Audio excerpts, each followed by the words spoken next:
वाटतंय मला. आता मी ते गाणं ऐकलं 2 मिनिटं मी पण जरा आणि त्याच्यामुळे मला छान वाटलं. मी आले आज. मी राणादादांना भेटले, अर्चनाताईंना भेटले. सगळेजण आपापल्या ठिकाणी दौऱ्यांवर आहे आणि एकाच ठिकाणी आम्ही सगळ्यांनी जमावं असं आम्ही टाळलेलं आहे. त्यामुळे त्या वेगळ्या ठिकाणी गेल्या आहेत, राणादादा वेगळ्या ठिकाणी आहेत आणि आज मी इथं आली आहे. आजचा दिवसभर मी धाराशिवमध्ये असणार आहे आणि एकंदरीतच राजकीय लोकांसोबत भेटता भेटताच इथे आमचेही काही स्नेही बरेच आहेत. त्यांच्याही घरी जाऊन मी भेटी देऊन आले. साधारण कल बघितला. राणादादाला आणि या परिवाराला मानणारा वर्ग आहे. अर्चनाताई या जिल्हा परिषदेवर त्यांनी या ठिकाणी चांगलं काम केलंय. गावागावामध्ये चांगला संपर्क आहे आणि त्याच्यामुळे चांगल्या पद्धतीने आम्ही या ठिकाणी पण निवडून येऊ.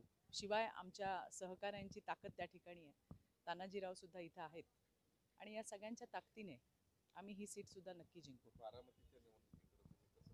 मी जाणार आहे बारामतीला.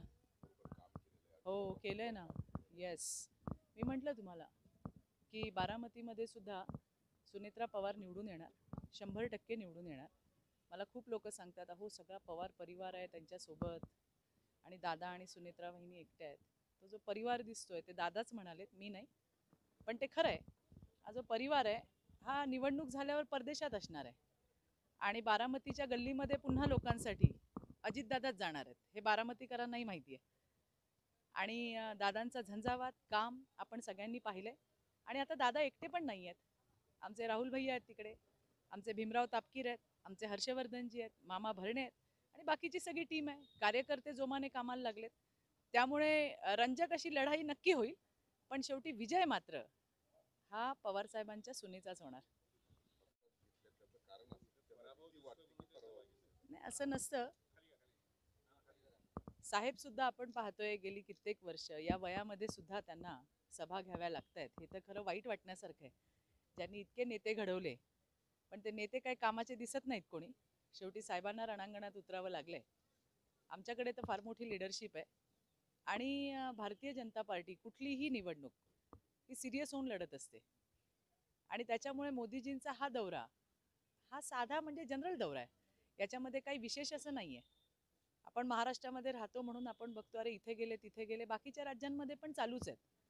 त्यामुळे मोदीजींचे दौरे, मोदीजी महाराष्ट्रामध्ये येणं हे काही महाराष्ट्राला नवीन नाही. आणि सभा, मोदीजी काही फक्त सभेला आले नाही. आज जवळपास 1,00,000 कोटीहून जास्त या महाराष्ट्रामध्ये मोदींच्या हस्ते त्या ठिकाणी निधी आलेला आहे. विविध या महाराष्ट्राला प्रगतीच्या पथावर नेणाऱ्या प्रकल्पांच्या उद्घाटनासाठी सुद्धा मोदीजी या ठिकाणी आलेत. त्याची संख्या 26 पेक्षा जास्त आहे आणि म्हणून मला असं वाटतं की मोदीजींचं येणं महाराष्ट्रामध्ये, सभा होणं हे स्वाभाविक आहे. सगळ्या ठिकाणी इलेक्शनचे दौर आहे. पण फक्त मोदीजी येत नाही आहेत, इतरही नेते येत आहेत आणि लोकांशी बोलत आहेत. पण साहेबांसाठी मात्र मला वाईट वाटतं की या वयामध्ये सुद्धा त्यांना फार फिरावं लागतंय. त्यांनी बनवलेले सगळे कुचकामी नेते कुठेच काही दिसत नाहीत. हा म्हणजे असं ओकायला, घाण ओकायला असतात सगळ्या ठिकाणी, पण बाकी लोकांमध्ये जे इंटरॅक्शन दिसतंय ते काही दिसत नाही. वातावरण आहे.